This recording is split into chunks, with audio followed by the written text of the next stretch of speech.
Aquelas Duas, com Isabela Sais e Cora Ronay. Alô, alô, queridos ouvintes, muito bom dia, boa tarde, boa noite. Começando mais uma edição do Aquelas Duas Podcast, comigo, Isabela Sais, e com minha querida e amada Cora Ronay. Corinha, bom dia, boa tarde, boa noite. Você sabe que a gente estava tendo uma conversa agora há pouco, antes de começar a gravar, em que você dizia que você estava com um dia muito corrido, acabou não dando tempo de fazer algumas coisas. Eu também, a gente ia gravar hoje às 2h30 da tarde, são 7h30 da noite, agora a gente conseguiu gravar. Será que a gente está voltando assim a uma pseudonormalidade ou isso não passa de uma ilusão? Belinha, eu lamento informar, é a mais pura ilusão. Porque eu tive um dia totalmente bizarro de coisas para fazer, mas nem botei o pé do lado de fora de casa. Então, assim, a gente tem se ocupado muito. Eu acho que não falta ocupação para as pessoas. Eu acho que o que está faltando é normalidade mesmo, sabe? Você tem um dia mais normal do que eu, porque você tem filho pequeno. Então, a criança te obriga a sair um pouquinho, que seja, né? Uhum. Mas eu não, eu me sinto não só pandêmica, como atribulada. Quer dizer, eu nem ao menos posso ficar aqui descansando e filosofando sobre a pandemia, que é o que eu gostaria de fazer deitada na rede, mas eu fico aqui num corre que eu nem sei o que eu fiz, já fiz, deixei de fazer, enfim. Mas assim, eu fiquei pensando sobre isso, eu acho também que tem uma certa... A gente já conversou, né, sobre esse assunto em podcasts passados, a gente hoje, um ano depois de decretada a quarentena, né, em março do ano passado, a gente hoje tem um ano aí nas costas de saber mais ou menos a dinâmica das coisas, como é que a vida se comporta e como é que a nossa logística de vida ficou, apesar de não estar organizada.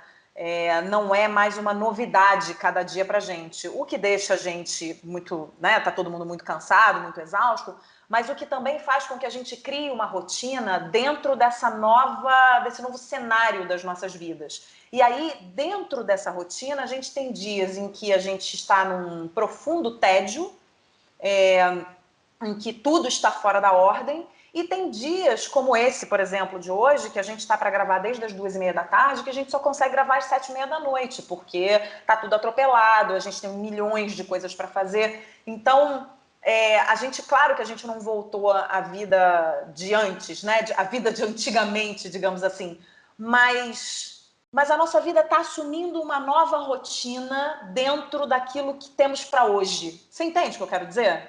Entendo. O fato de que a gente não estranha mais essa coisa bizarra que se transformou a vida da gente. Basicamente isso, né?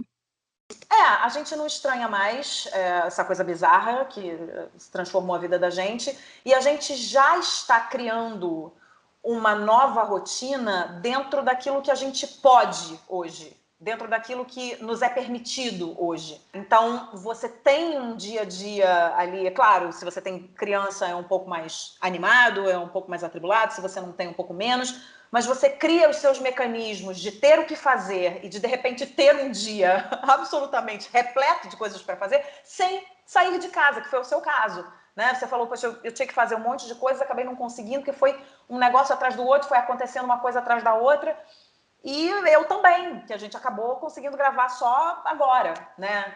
Então, quando eu digo assim, será que a gente voltou a uma pseudonormalidade de uma maneira irônica?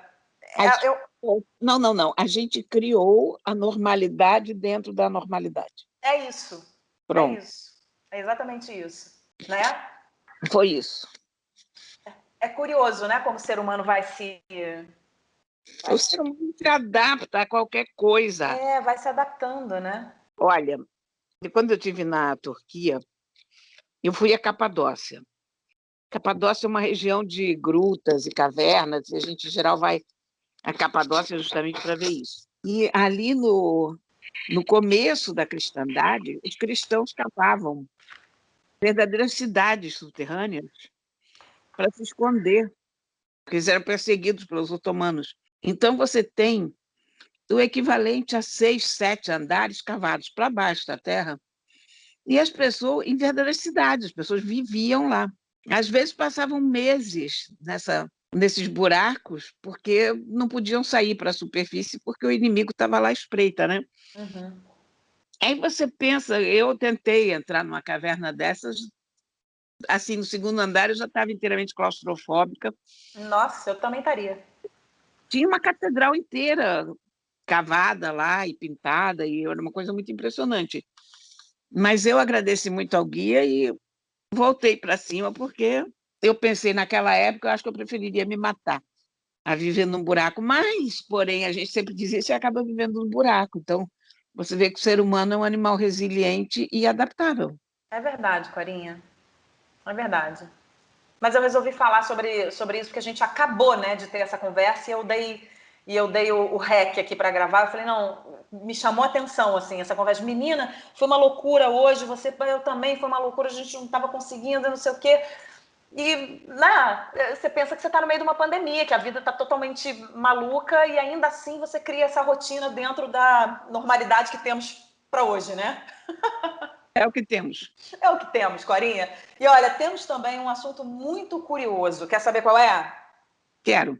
Seguinte, a gente vai começar o programa falando sobre uma matéria da Veja São Paulo que revela que um número cada vez maior de pessoas anda cultivando abelhas sem ferrão dentro de casa, como se fossem bichos de estimação.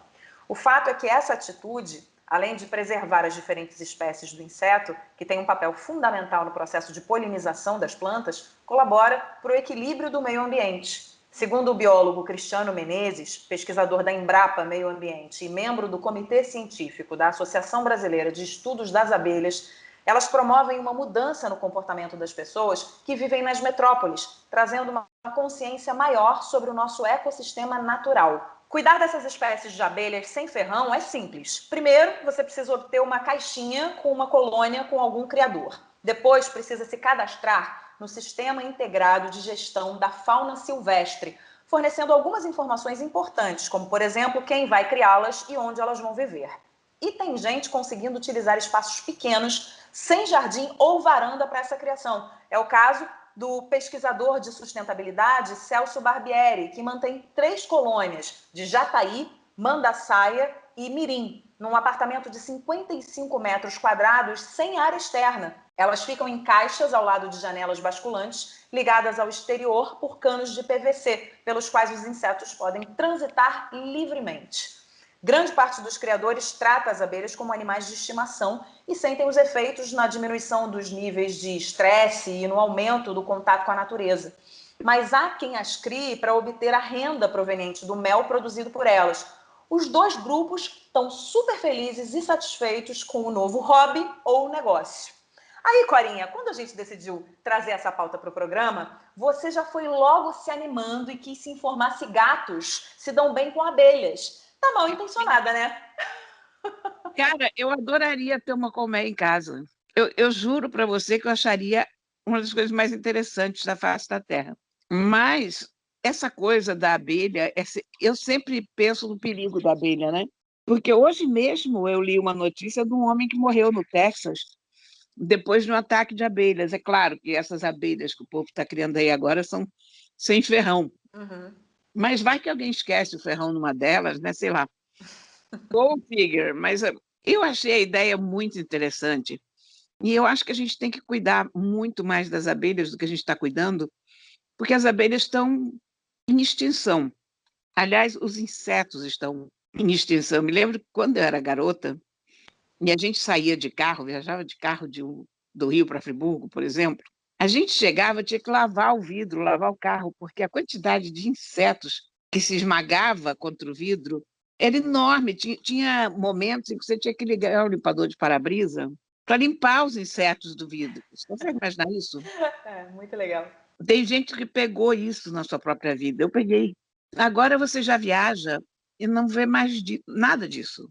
Isso, aliás, esse desaparecimento dos insetos, a gente viu em primeira mão lá no sítio também, porque assim que meus pais construíram o sítio, em 62, as primeiras vezes que a gente ia para lá, e ainda por muitos anos, a gente acendia a luz de noite, a janela da gente era o paraíso do entomologista, sabe? Tinha uma quantidade de inseto, mas uma quantidade. Eu, criança, tinha até medo de alguns, porque apareciam uns coleópteros enormes, sabe? Umas mariposas. Tinha alguns que eram bem assustadores. Mas era uma quantidade, realmente muito, muito, muito inseto. E ao longo dos anos isso foi diminuindo, ao ponto de hoje você acende a luz, não tem mais um inseto. No máximo vai aparecer uma mariposa e olhe lá. É verdade. Acontece que a natureza precisa dos insetos, porque não só das abelhas, as abelhas na questão da polinização, os outros insetos também funcionam nisso e funcionam como alimento para os pássaros. Os pássaros começam a não encontrar insetos, começa a diminuir Claro. de pássaro no local. Quer dizer, acaba com o ecossistema todo. A gente acha mais prático, porque hoje você sai na grama, lá no sítio e tal, você é muito menos picado do que era antigamente, mas isso não chega a ser uma vantagem. É verdade, Corinha, você está falando tudo isso, eu estou refletindo aqui, porque meu pai teve durante muito tempo uma casa em Itaipava, né? Eu ia praticamente todos os finais de semana para Itaipava desde bebezinha. Eu sou de 76, o meu pai deve ter construído essa casa ou em 77, 78, pouquinho depois do meu nascimento. Então eu ia para lá muito, desde pequenininha, né? Muito. Sou garota do mato mesmo. E eu tenho a mesma sensação que você. Eu tenho a sensação de que na minha casa, quando eu era criança, eu via muito mais insetos. Realmente tinha uma quantidade muito maior de insetos. A minha casa tinha portas de vidro do chão ao teto. E a gente sempre via os insetos pousados ou caminhando ali por aquela porta de vidro. A gente tinha cachorros, gatos, a gente tinha tudo quanto era bicho, e a gente via os cachorros perseguindo uns insetos, os gatos caçando uma borboleta, caçando uma lagartixa. E hoje em dia realmente é mais raro da gente ver. As próprias cigarras que você está citando, eu também tenho sentido falta de ouvir cigarra no verão, porque o barulho do verão é o barulho de cigarra. Tanto que eu fui agora na quarentena, eu aluguei uma casinha. Meu pai não tem mais essa casa há muito tempo, desde que eu tenho 20 e pouquinhos anos. Assim, ele vendeu. E eu acabei alugando uma casinha em Itaipava, também na mesma região, e acabei ouvindo muitas cigarras. E aquilo me deu um conforto, sabe? Me fez lembrar um pouco da minha infância nessa casa e me deu um conforto de, ai, que bom que eu tô ouvindo as cigarras, né? Porque isso faz parte da nossa vida, vira uma coisa que a gente já tá acostumado e a gente estranha quando a gente não ouve. Então, de fato, tá faltando inseto, né? E como você bem disse, eles são importantíssimos para o equilíbrio do ecossistema, né? Cada espécie é importantíssima para esse equilíbrio. As abelhas nem se fala, porque tem a questão da polinização, e que as pessoas precisam olhar com um pouco mais de atenção, inclusive com a questão do uso dos agrotóxicos, né? Porque as abelhas estão morrendo por conta dos agrotóxicos também. Uma mortandade de abelhas no mundo inteiro, isso não é uma coisa só no Brasil. Não é. Isso é uma preocupação mundial. E há pessoas hoje, no mundo inteiro, que vão além dessa coisa de fazer colmeia em casa, que eu achei uma tendência super interessante e adorei essa ideia, mas há pessoas que criam insetos de propósito. Não só abelhas, mas gente que mora em casas, né? E eles tentam criar insetos. E, ao mesmo tempo, quando você tem um desequilíbrio muito grande na natureza, você acaba tendo uma coisa como aquela praga de gafanhoto, lembra? Uhum, lembro, claro. Que atacou tantos países africanos recentemente. Muito provavelmente, esses gafanhotos todos aconteceram porque os predadores deles, das larvas, que seriam outros insetos, e outros pássaros que se alimentam de insetos, já estão tão extintos. Extinto não é a palavra, mas a população está tão dizimada que não dá conta de manter o equilíbrio. Exatamente. Complicado, né? E, por outro lado, ao mesmo tempo, eu já li vários artigos defendendo que os insetos façam parte da alimentação no Ocidente, porque em muitos lugares do mundo insetos são alimento, né? Uhum. Esses mesmos gafanhotos que fizeram aquela praga lá, o pessoal gosta muito de torrar eles e comer, e parece que lembra vagamente uma coisa como camarão ou qualquer coisa assim, aquelas perninhas. E na Austrália, por exemplo, você tem até restaurantes especializados em insetos. Enfim, há um grande esforço do pessoal mais consciente, ecologicamente, de introduzir insetos na dieta humana, esses insetos que a gente não precisa e tem aos montes, né?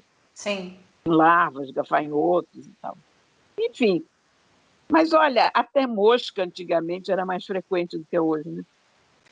Agora essa questão, só voltando rapidamente para a questão da alimentação, dos insetos, isso é uma questão cultural também, né, Cora? Isso aí, para a gente introduzir na nossa alimentação, isso não é de um dia para o outro que a gente consegue fazer, né? Isso aí seria um trabalho de muitos anos, assim, porque, né, você vai em outros países em que as pessoas já estão acostumadas a comer inseto, tudo bem, mas aqui a gente não está acostumado. Então, a nossa primeira reação é um nojo completo e absoluto, né? Não, o Ocidente inteiro tem que mudar essa Exato. cultura.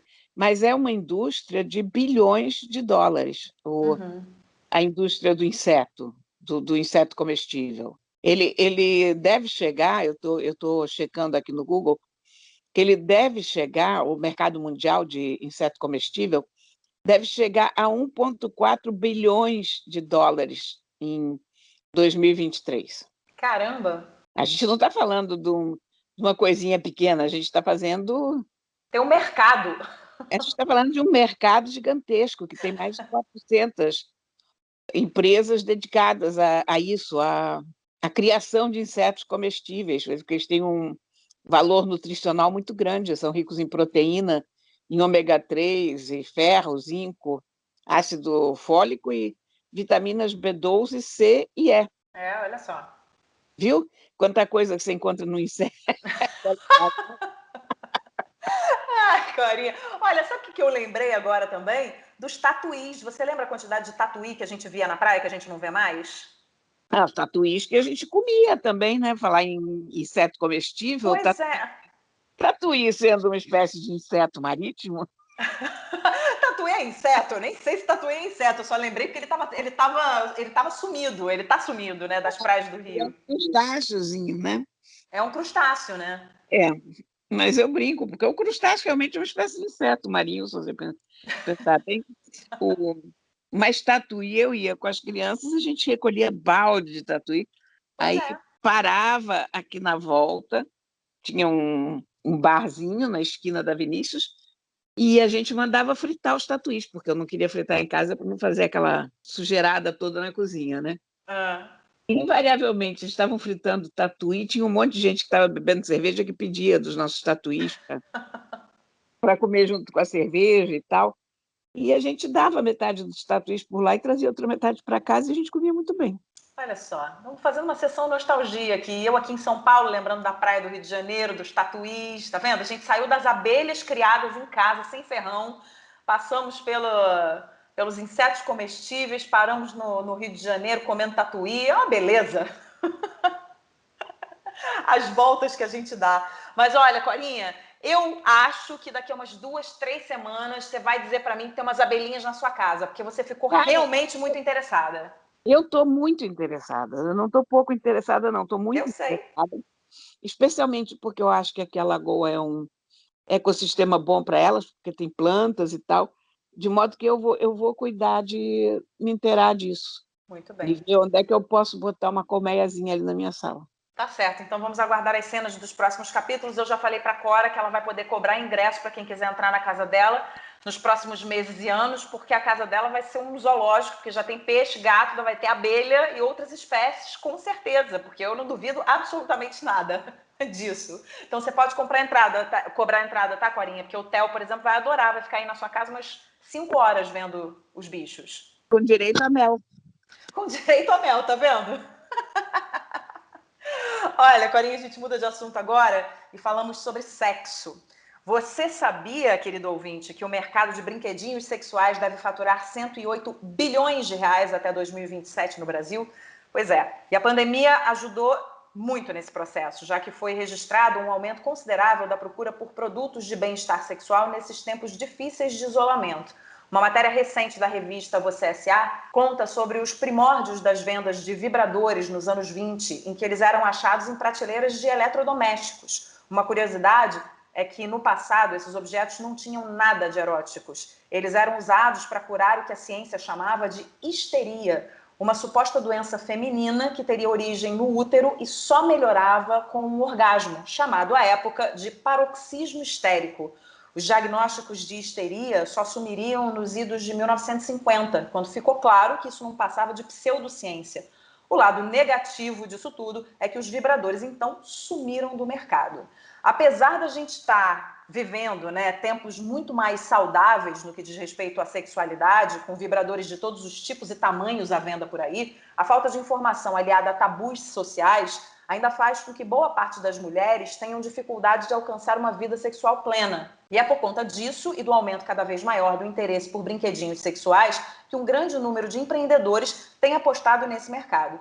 É o caso, por exemplo, da Marília Ponte, de 26 anos, que abriu uma startup chamada Lilith. E ela vem alcançando enorme sucesso com seu modelo de vibrador e já está pensando em expandir a marca com o lançamento de novos produtos. Se por um lado a pandemia acabou com a libido de muita gente, por outro, as pessoas ficaram muito carentes de sexo com o isolamento. De acordo com o site Mercado Erótico, entre março e maio de 2020 foram vendidos 1 milhão de vibradores no Brasil, 50% a mais que no ano anterior.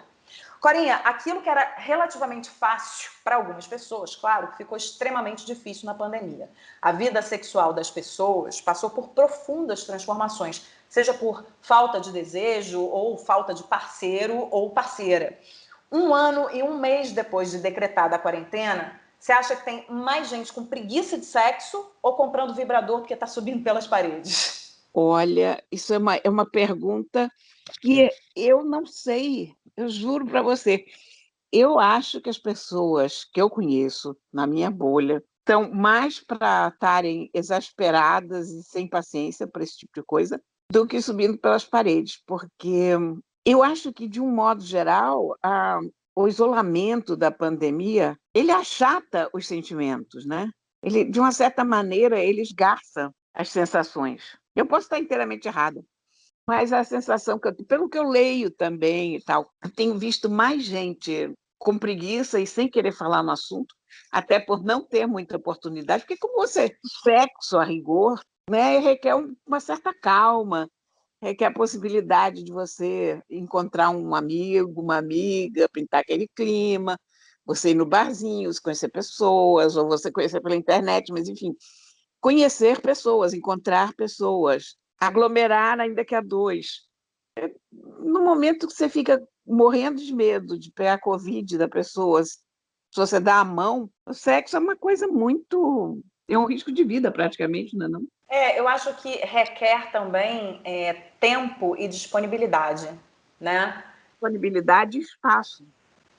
E são coisas que a gente não está tendo. Mas eu acho, Corinha, não sei, lendo essa matéria, depois fiquei pensando, eu acho que a gente tem um pouco dos dois, porque eu acho que isso depende muito da faixa etária e isso depende muito do seu contexto de vida nesse momento pandêmico, sabe?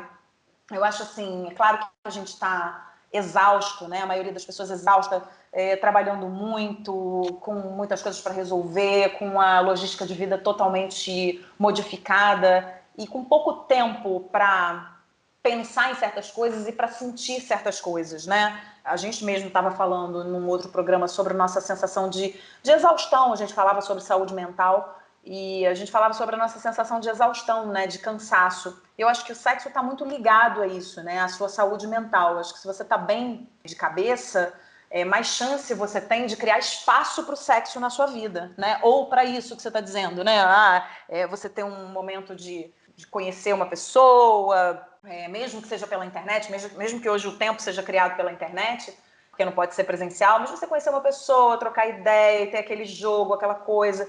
Então, dependendo de como está a sua vida, dependendo de como está a sua saúde mental, e a saúde mental das pessoas está muito comprometida, não tem espaço para esse tipo de coisa. Mas, por outro lado, eu acho que tem tem outras faixas etárias, mais jovens principalmente, que estão carentes sim, sabe, de sexo, que já tem uma vida sexual mais ativa e que tá com aquela coisa borbulhando, né, até no início da vida sexual, que tá com essa coisa super efervescente e que deve estar fazendo com que esse mercado cresça cada vez mais, sabe? Eu não estou falando só os jovens, eu estou falando que eu imagino, isso eu não li em lugar nenhum, mas que as pessoas que estejam procurando isso nesse momento sejam pessoas mais jovens e sejam pessoas com mais disposição, que o cansaço não está batendo tanto. Eu vejo aqui por mim, por exemplo, né, eu tenho filho, eu sou casada, é uma outra história. Sou casada há 16 anos, tenho um filho, a vida está de cabeça para baixo, não sei o quê, bababá. Então, acho que a maioria das pessoas hoje, aí falando muito honestamente, assim, pessoas casadas há muito tempo, que tá difícil até de botar uma roupinha legal para fazer um jantar em casa. Outro dia, uma amiga minha que é solteira falou para mim que estava meio que vendo uma pessoa que ela tinha conhecido e tal, e que ia fazer um jantarzinho, assim, na casa dela. Só ela e a pessoa, né? Ela já estava vendo já tinha um tempo e tal. E aí ela ia fazer um jantarzinho, que ela estava botando uma roupinha, estava se produzindo toda. Cara, no momento de vida que a gente está passando, para mim, nesse momento, é um esforço, assim, eu ter que me arrumar e botar um vestidinho bonitinho. Cara, eu vou botar minha meia, a minha roupinha mesmo de ficar em casa, vou tomar um negocinho, entendeu? Vou tomar um chocolate quente, ou então vou tomar até um vinhozinho. Mas vou ver minha série de TV, porque tem momentos e momentos ali de você, né, tá disposta ou não para fazer uma coisa ou outra. Então, eu acho também que depende muito do momento em que essa pessoa, sabe, do cenário de vida que essa pessoa está inserida. Eu acho mais fácil uma pessoa solteira estar mais disposta a incrementar a vida sexual do que uma pessoa casada há muito tempo, com filho, 8 filhos dentro de casa, 5 filhos, 3 filhos, 1 filho, sei lá, mas com todas as questões todas que estão acontecendo nesse momento, exaustas, né? Eu não sei, eu imagino que seja assim. Sabe o que eu acho? Eu acho que provavelmente os casados querem menos e os solteiros querem mais. É isso. É. Porque numa época de anormalidade, essa normalidade se espraia para todos os ramos da vida, né? Uhum. Sexo, inclusive. Eu li que a quantidade de. A gente imaginava que a quantidade de gravidezes ia aumentar muito, né? Por causa da pandemia. Uhum. Mas, pelo que eu li, está acontecendo exatamente o contrário. Houve uma diminuição, como se as pessoas estivessem esperando, sabe? Uhum. Para ver que bicho dá com a pandemia. Enfim, gravidez não está necessariamente ligada a sexo, evidentemente. É uma consequência do sexo, mas não é o mesmo impulso, é uma outra história, mas enfim. Mas mostra como é que a cabeça da gente está esquisita e como nós todos estamos um pouco perdidos diante disso, né? E eu acho também que é importante a gente não se cobrar absolutamente nada nesse momento, sabe? Então, assim, tá com vontade de comprar 10 vibradores, vai lá, compra 10 vibradores, tá tudo ótimo. Não tá com vontade? Cara, não tá com vontade. Eu acho que esse momento atual é um momento que a gente não pode cobrar nada de ninguém, nem da gente mesmo, sabe? De ficar, ai meu Deus, eu devia estar fazendo isso, ai, e agora? Cara, e entre os casais é hora de companheirismo, é hora de entender as questões um do outro, sabe? Acho que está muito mais na hora disso do que... É claro que se tiver sexo, vai ser lindo, maravilhoso, mas se a gente está ultrapassando momentos em que as pessoas estão muito exaustas e que estão deixando o sexo um pouco para lá, é natural, né? Eu não sei, assim, também. Eu acho que hoje em dia as pessoas que falam, quando eu pergunto se as pessoas estão bem, eu falo se está bem de saúde, está bem fisicamente, porque de cabeça eu nem pergunto mais, porque quem fala que está bem de cabeça, que está, eu tô ótimo de cabeça, aí eu falo que tem que ir para terapia, porque a pessoa que está ótima de cabeça hoje não está normal, não está bem. Mas, né? voltando ao início da nossa conversa, eu acho perfeitamente compreensível que a venda de produtos eróticos esteja crescendo muito, porque, primeiro, a solidão das pessoas. Depois, mesmo as pessoas que são casadas. Quando você está numa circunstância normal, você tem 1000 coisas para incrementar a tua relação. Você vai ali na esquina, você faz uma noite romântica, você vai dar um passeio, tem N coisas para você fazer. Na pandemia não tem nada, então o único jeito de você incrementar um pouco a vida é trazer uns brinquedos novos. Virou assim, a coisa diferente que você pode fazer. Né? Já que você não pode ir a um motel de vez em quando, você não pode ir ali na esquina, você não pode fazer nada. Então, manda vir os brinquedinhos, vamos embora, porque é o que nós temos. Não, exatamente. E assim, só fechando, né, que eu estava falando que hoje eu acho que as pessoas que falam que estão bem estão precisando de uma certa terapia, porque ninguém está muito bem da cabeça, é a mesma coisa, você não pode esperar que as pessoas digam assim, nossa, minha vida sexual nunca esteve tão incrível e maravilhosa. Você fala, opa, peraí, tem alguma coisa estranha acontecendo, porque a maioria das pessoas não está muito com essa vida sexual incrível e bombante, não, né? Então tem aquelas pessoas que vão respeitar esse momento e vão deixar passar, e tem outras pessoas que vão querer comprar um brinquedinho ou outro para dar uma incrementada. E que bom que somos livres para fazer isso, né? Então vai subir cada vez mais esse mercado e a gente espera que as pessoas façam muito sexo, porque sexo deixa a gente de bom humor, né? Corinha, que a gente está precisando. Faz pele, faz bem a alma. Exatamente. Exatamente. E olha, antes da gente encerrar o nosso papo, eu queria falar da sua coluna, que vai sair amanhã no segundo caderno do Jornal o Globo, que você já começou a dar dicas para o Dia das Mães de livros. Então eu imagino que você tenha dicas de livros aí para começar a agitar essas compras aí para o Dia das Mães, não? Cara, eu vou te falar que eu levei muito tempo para ler a Rachel Cusk. E eu estou inteiramente apaixonada por ela, sabe? Pois é. Ela é autora de uma trilogia e eu acho que não me atraiu porque havia muita onda em torno dela. Eu sou meio alérgica à onda, sabe? Começa a ter muita onda em torno de algum livro, alguma coisa, eu fico meio de longe, porque eu não sei. Pode ser snobismo, mais possivelmente barbas de molho. Enfim, eu não sei te dizer, mas como estavam falando muito e de um jeito que eu achei meio over, eu pensei, depois eu vejo, em algum momento eu verei de ver e tal. E aí, quando eu peguei esse livro dela, que é o último da trilogia, se chama Mérito, os outros se chamam Esboço, o primeiro, e Trânsito, o segundo. Esse livro saiu agora no Brasil. Peguei o livro, comecei a ler, e, gente, ela é maravilhosa, extraordinária. Ela tem um estilo absolutamente pessoal, o romance dela não tem um arco narrativo de começou a história aqui, aconteceu aquilo assim assado, acabou não sei como. Não é isso. A escrita dela é uma outra coisa. Eu não sei nem se eu classificaria como romance o que ela escreve. Eu não sei como eu classificaria, porque a verdade, na minha interpretação, é que ela alterna pequenas ficções com pequenos ensaios. A partir tudo tem uma personagem, que é a narradora, que é uma espécie de alter ego dela, uma escritora que está indo para um evento literário numa cidade europeia. Ela não diz que cidade é essa. Aí, no avião, ela encontra um sujeito sentado na cadeira ao lado. Então, esse cara conta para ela a vida dele. Por que ele não conseguiu dormir à noite, está com tanto sono. E aí isso tem toda uma história patética, dolorosa e de desentendimento familiar. É muito bonito, muito bonito. E você falou, Corinha, que você não precisa ter lido um para ler o outro, né? Não, mas você vê, isso só é o comecinho do livro que eu estou te falando, esse encontro dela com esse sujeito. O sujeito desaparece, o sujeito não tem nenhuma importância. Esse sujeito apenas conta essa história e depois some. Aí, no hotel, ela encontra com o editor. O editor conversa com ela sobre literatura, sobre o mundo. Aí você tem quase que um pequeno ensaio. E por aí vai, sabe? É tão interessante, tão bem feito.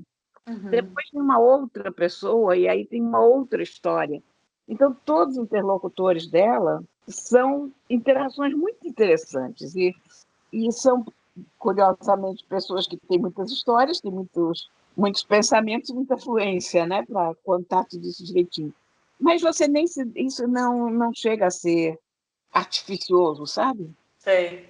No fundo, é muito agradável de ler, muito bom. Muito bem. E aí tem várias outras dicas que você dá. Eu dei a dica de Árvore dos Desejos, que é um livro lindo, sob todos os aspectos, fisicamente, inclusive. Ele é um livro que você pega e brilha, porque tem uns brilharecos na capa, umas coisas, uns pontinhos assim luminosos. É lindo de pegar, de ver, uma capa dura, tem fitilho, tudo que você possa querer, ilustrações bonitas. E a história é muito bonita. É uma história contada por uma árvore e a história de uma menina imigrante. Ai, que lindo. É lindo, é muito bonito. É uma daquelas historiezinhas ternas e comoventes que eu vejo uma avó contando para um neto, a mãe lendo junto com o filho. Não no teu caso ainda, o teu ainda tem que crescer um pouquinho. Eu acho que crianças a partir dos 8 anos, por aí. E o outro qual é? A minha última dica, finalmente, foi o livro do Lira Neto. Lira Neto é o biógrafo do Getúlio, fez aquela biografia em 3 volumes do Getúlio. Uhum. Ele conta a história do grupo de judeus que saiu de Amsterdã, o primeiro grupo de judeus que chegou nas Américas, aportando primeiro no Recife e depois indo para uma ilha lá no norte chamada Manhattan.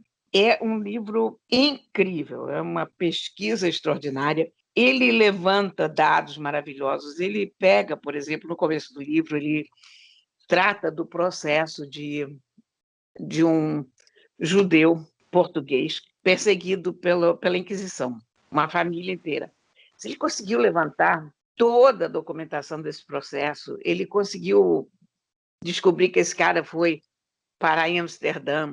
É uma coisa incrível o nível de pesquisa que esse cara fez. E a história é muito bem escrita, é muito bonito. Quando você lê esse começo do livro, da tortura, da Inquisição, daquela perseguição desumana, horrível, você entende que qualquer coisa seria melhor do que aquilo. Então, por isso você se joga num navio, atravessa o Atlântico, o que for, porque qualquer coisa é melhor do que aquela situação na qual você está vivendo. E é muito, muito bom o livro, muito bem conduzido, é ótimo. Legal. Falta eu dizer o nome do livro, evidentemente, porque eu ainda não disse. O livro é Arrancados da Terra, tem um subtítulo enorme: Perseguidos pela Inquisição na Península Ibérica, refugiaram-se na Holanda, ocuparam o Brasil e fizeram Nova York. É uma edição da Companhia das Letras. Muito bem, Corinha, dicas maravilhosas. Você vai continuar dando dicas na semana que vem, né? Que você falou para os Dia das Mães. Com certeza.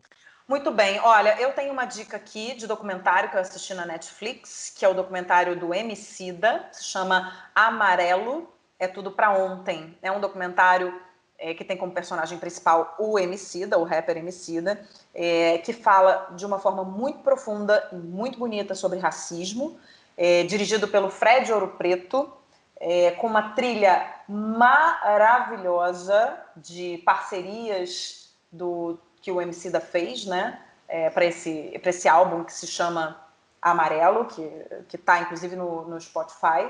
Então eu recomendo que as pessoas passem no Spotify e ouçam inteira essa trilha maravilhosa.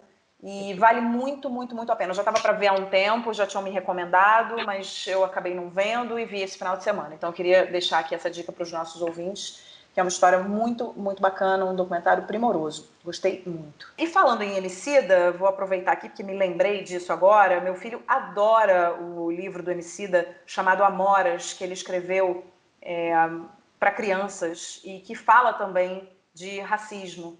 Né, tem como pano de fundo o racismo. Então, vale super a pena comprar para as crianças, tem poucas páginas, pouco texto, é para criança pequena mesmo. Meu filho tem 5 anos e adora, antes de dormir, ele sempre pede: mamãe, lê Amoras.